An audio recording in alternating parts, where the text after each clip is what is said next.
और उस टाइम भी चुनाव की तैयारी चल रहा था और अब फिर चुनाव की तैयारी शुरू होने वाले हैं। दिसंबर में हो या जनवरी में हो एमसीडी की चुनाव, ये भगवान का मंच है। मैं इस पर राजनीतिक बात नहीं करूँगा क्योंकि भगवान सबके लिए बराबर है, जितना आपका उतना मेरा है, सबका संसार का है। आज स्वयं गणपति जी तीनों देवों का मालिक यहाँ पे आपके बीच में है और माँ लक्ष्मी के रूप में हमारी बहनें यहाँ पे हैं, जो कहते हैं जिस घर में गणपति हो और जिस घर की लक्ष्मी महिलाएं जो हमारे घर में बच्चे संभालती है, परिवार को संभालती है, वो महिलाएं शक्ति के रूप में आप लोग यहाँ पे मौजूद हैं। मैं आप लोगों के बीच में सदा आता रहूँगा और आता हूँ और कुछ आपसे भी मांगता हूँ और कुछ हम अपने गणपति जी से भी मांगता हूँ। और जब दोनों मिल करके, क्योंकि आप लक्ष्मी हैं और गणपति जी हमारे भगवान हैं, आप हमारी लक्ष्मी माता हैं, तो हम कुछ न कुछ मांग के जाएंगे यहाँ से। तो क्या पता आपके दिल में अगर हमारे विचारधारा बैठ जाए तो कुछ न कुछ हमारे झोली में आप डाल के जाओगे, ये मुझे विश्वास है। तो बहनों, आज बहुत ही खुशी का दिन है। गणपति जी आप लोगों के घर में झोलियों से धन से झोली भर दे और आपके परिवार को सुख शांति प्रदान करे। एक साल गणपति बाप्पा, गणपति बाप्पा, गणपति बाप्पा, माँ लक्ष्मी, माँ लक्ष्मी। गणपति जी का सबसे बड़े शुभारंभ महाराष्ट्र में हुआ करता था और आज धीरे धीरे हमारे पूरे भारत में जिस तरह माँ दुर्गा को हम पूजते हैं नवरात्रि में 9 दिन, उस तरह हम गणपति जी को भी पूजते हैं हम 9 दिन। एक गणपति जी अगर कहते हैं, गणपति जी महादेव का पुत्र है और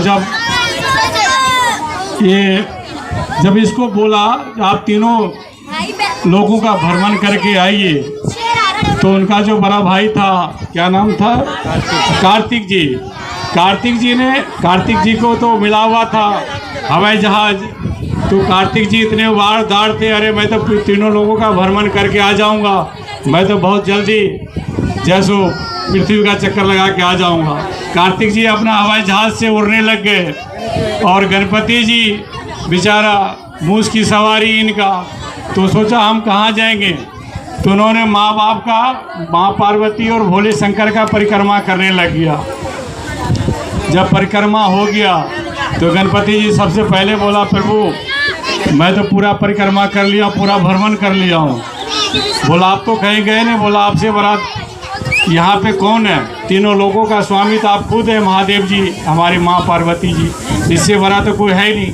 तो उन्होंने सबसे पहले आशीर्वाद दिया गणपति जी को, जो तीनों लोक में सबसे अगर पूजा पहले होगा तो आपका पूजा होगा। इसीलिए हम कोई भी हिंदू धर्म में, हमारे सनातन धर्म में अगर हम पूजा करते हैं तो सबसे पहले कहते हैं ओम नमः शिवाय, गणपति जी का। हे गणपति आप विराजमान हो, क्योंकि मैं ये शुभारंभ करता हूँ, घर का गृह प्रवेश हो, दुकान का गृह प्रवेश हो, घर में पूजा हो, शादी विवाह हो। शादी में भी सबसे पहले निमंत्रण कार्ड हम किसको देते हैं, गणपति जी को। अगर कोई पूजा पाठ करते हैं तो सबसे पहले चढ़ावा किसको चढ़ाते हैं, गणपति जी को। तो हमारा तीनों लोक का देवता जो यहाँ पे हैं, अगर ये चाह गए तो आप लोगों का दिन दुगुना रात चौगुना होने में देर लगेगा, क्योंकि कहते हैं देने वाले छप्पर फाड़ के देते हैं, और जब ये देते हैं तो किसी को दिखता नहीं, अगर ये लेता है तो वो भी किसी को नहीं दिखता है।